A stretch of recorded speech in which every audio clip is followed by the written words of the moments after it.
On March 16, 1970, 46 women of Newsweek magazine launched the first ever class action lawsuit by women in the media. The lawsuit was a direct response to the discriminatory hiring and promotional practices of Newsweek. Women were prohibited from holding writing positions and were confined to the job of researcher, which involved fact-checking the male writers' articles, despite having similar or better qualifications than their male counterparts. This lawsuit proved to be a triumph, with the bosses signing an agreement to stop these practices. However, 2 years later, conditions had virtually remained unchanged. As a result, the woman launched a second lawsuit, this time with a list of specific demands. This lawsuit resulted in lasting change and demonstrated that no matter what laws, bills, or memorandums are signed into effect, if people do not keep these pressing issues an important part of social dialogue, then tragedies can still occur. I used to hide my eyes in the shadows, stay blind to the light of day. The 1960s and 70s were a tumultuous time for the United States. Many social movements were happening, such as the Black Power movement, anti-war movement, and second-wave feminism. This climate of protest inspired many people to get involved and become more active citizens who wanted change, such as Betty Friedan, author of The Feminine Mystique, a large catalyst in the second-wave feminism movement. These second-wave feminists brought issues such as employment practices, family problems, and reproductive health into the national spotlight. Seeing this as a compelling cover story, Newsweek wanted to report about second-wave feminism. Female employees at Newsweek were eager to begin work on such an important cover story. However, the editors and bosses told the women do not write at Newsweek. Instead, women were only allowed to hold the position of researcher, which involved tedious fact-checking of the male writers' articles. At times, the woman would have to rewrite the story completely, but did not receive any credit. The irony is, the editors did not want to write the piece themselves, but they also did not want to let one of their women employees write it. Instead, they looked outside the company and asked Helen Dudar from the New York Post to write the article.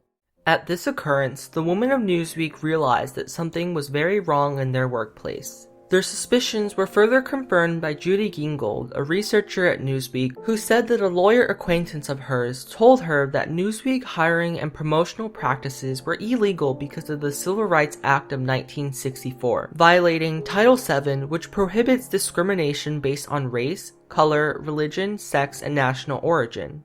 The women began to secretly organize and plan how they would redress the situation. They found Eleanor Holmes Norton, the assistant legal director for the American Civil Liberties Union, who was willing to take their case.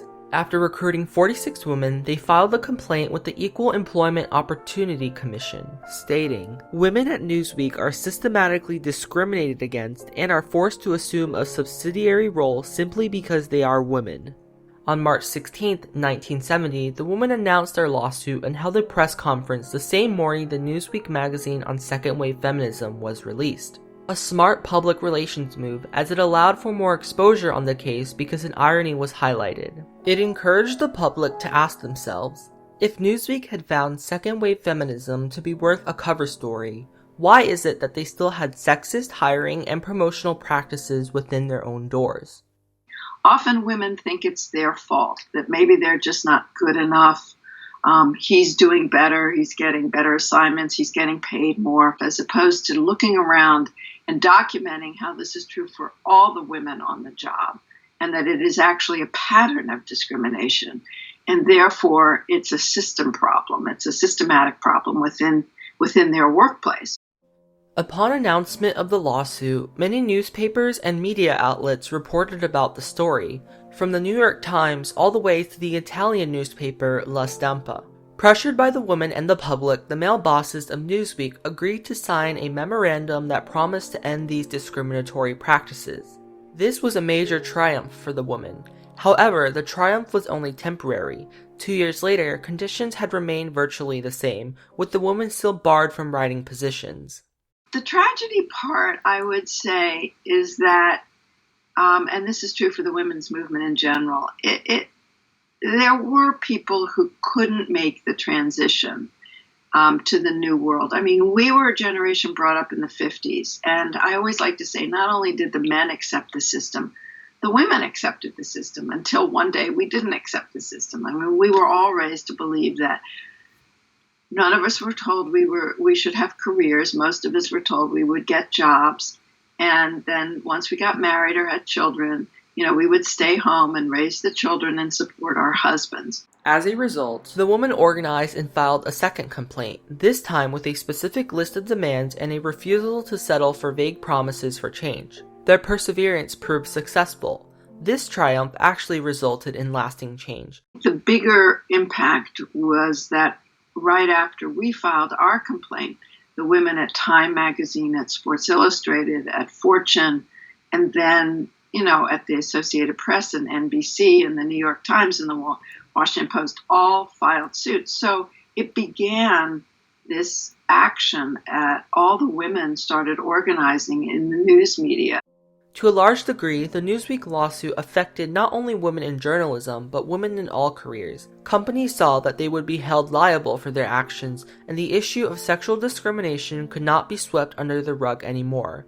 As a result, women at Newsweek started getting promoted more and began writing more for the magazine. The Newsweek lawsuit demonstrated that unless there is social dialogue on important issues and tragedies of injustice in society, no matter what bills or laws or agreements are signed on paper, conditions may not change unless people choose to talk about the issue and keep it in the spotlight.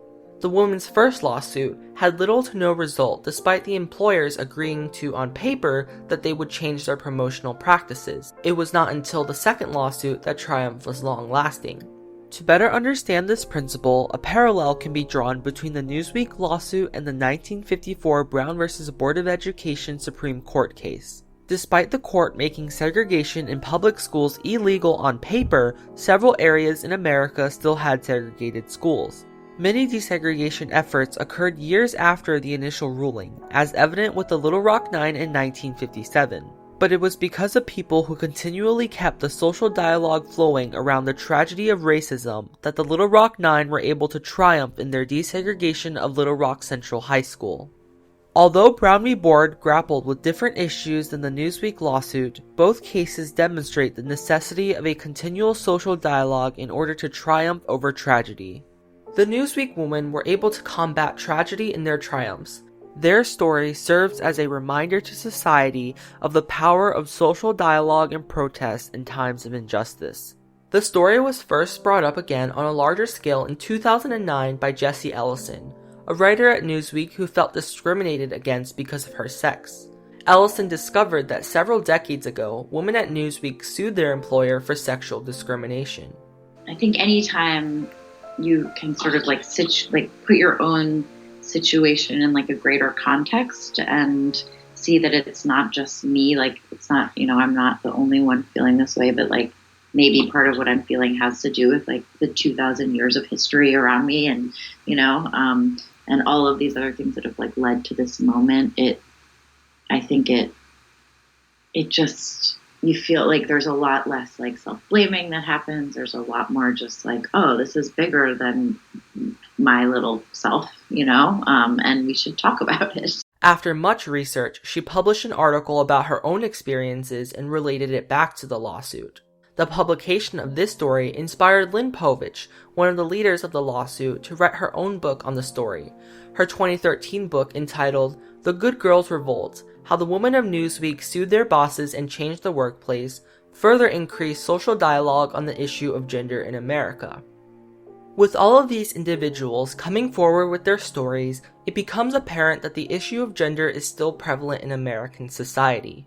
Women are still struggling with things like pregnancy discrimination, which we figured we had solved by passing laws. And the fact is we've passed the laws, we just are not enforcing the laws. Through the two lawsuits, the Newsweek woman demonstrated that no matter what laws, bills, or memorandums are signed into effect, if people do not keep pressing issues an important part of social dialogue, then tragedies can still occur. Initially, the women of Newsweek triumphed on paper, yet they still faced the tragedies of sexism in their workplace. But it was because they never ceased to continue the discussion that would ultimately result in a lasting legacy of triumph.